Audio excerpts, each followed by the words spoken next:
Қайырлы күн, достар. Бүгін сіздермен шиеден қысқа қалай компот жасап алуға болатынын сіздермен бөлісемін. Алдымен лимон, апельсин, соларды осылай етіп төлкілеп турап аламыз. Шиені жақсылап жуып аламыз. Одан кейін банкілерімізді дайындап, оларды қайнатып аламыз.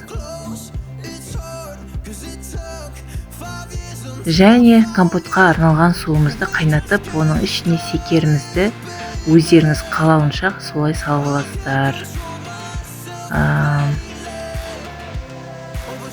Ары қарай қарау үшін маған тіркеліп, лайк басуды ұмытпаңыздар.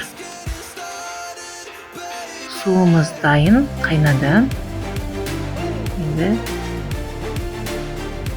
банкімізге вишняларды салып қоямыз. Сиропымызды осылай құямыз.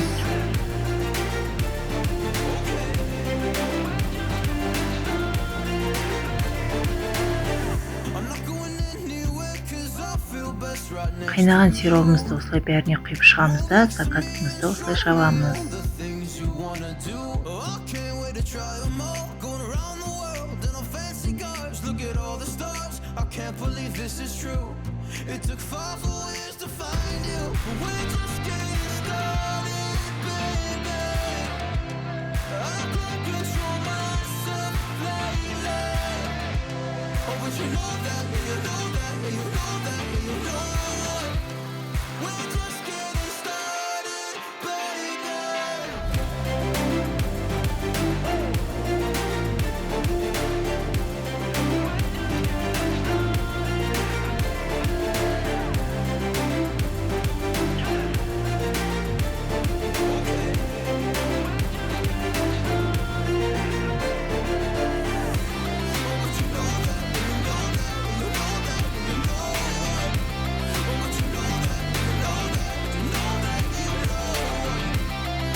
Last night, maybe I can make it right.